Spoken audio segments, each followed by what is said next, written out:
بسم الله الرحمن الرحيم. لقاء اليوم مع فنانين الجداد اللي منورين بينا النهارده ومشتركين في فرقه وتر لرئيسها الاستاذ فؤاد موعد.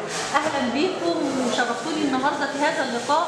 اتمنى يا رب ان انتوا بقى تقولوا لنا ايه مشاركتكم النهارده في الحفله دي، بس الاول نتعرف على الاسماء.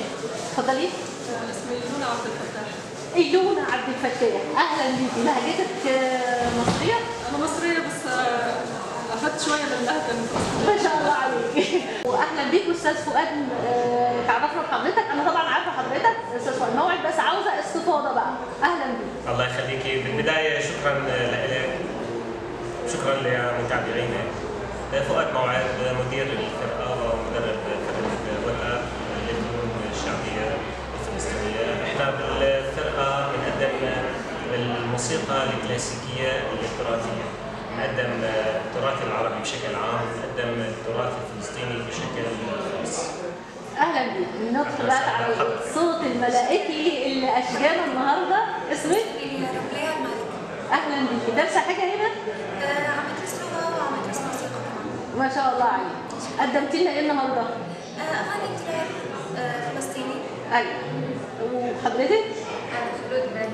بدرس علي صوتك شويه. خلود إبراهيم. خلود ابراهيم، اهلا بيك يا خلود. بدرس طب سنة ثالثة في فيينا. ما شاء الله ما شاء الله. طب في سنه ثانيه. ما شاء في سنه ثالثه في جامعه فيينا هنا. ما شاء الله عليكي. والطب حاجه والفن حاجه ثانيه، ازاي اجتمعوا مع بعض؟ بكمل بعض. لا عشان التوازن. يعني انت ناويه تعملي طب عن طريق الفن زي إيلونا كده؟ إن شاء الله. إيلونا دي انا عاوزاكي بس بطريقه مختصره كده تقولي لي انت دارسه علاج بالموسيقى. ازاي او هدفه ايه؟ على السريع كده. هدفه انه الواحد يخفف الاوجاع او يعني المشاكل النفسيه وحتى الجسديه عن طريق الموسيقى.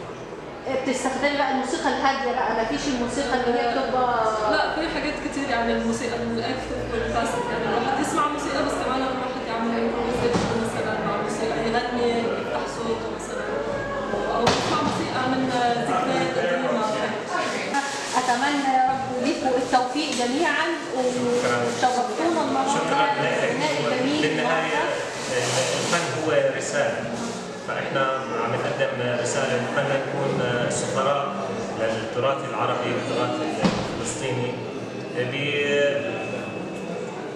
بفيينا ارض الفن، يعني فانه احنا نقدم موسيقى ويكون معنا عده فرق ثانيه اليوم، فرق غنوا اوبرا وغنوا اوركسترا، فاحنا الحمد لله راضيين اليوم عن التجربه اللي قدمناها، وبحب اقول لكم يعطيكم الف عافيه يعني. وبالنسبه للحاضر الغائب الاستاذ عدنان هو لانه مرتبط حاليا مرتبط بموعد فاضطر دوري يتركنا يعني، للاسف ما كان عنده وقت. هو دارس حاجه معاكم ولا؟ عدنان هو دارس هندسه صوت وكمان موسيقى، هاي له الحفله الثانيه معنا عدنان. ما شاء الله ما شاء الله.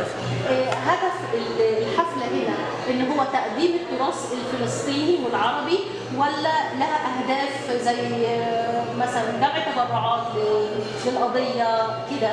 انا اترك إيلونا تحكي عن دعم لاطفال غزه. يعني كل التبرعات لدعم السوري. ربنا يوفقكم جميعا. شكرا لكم للقاء الجميل دوت.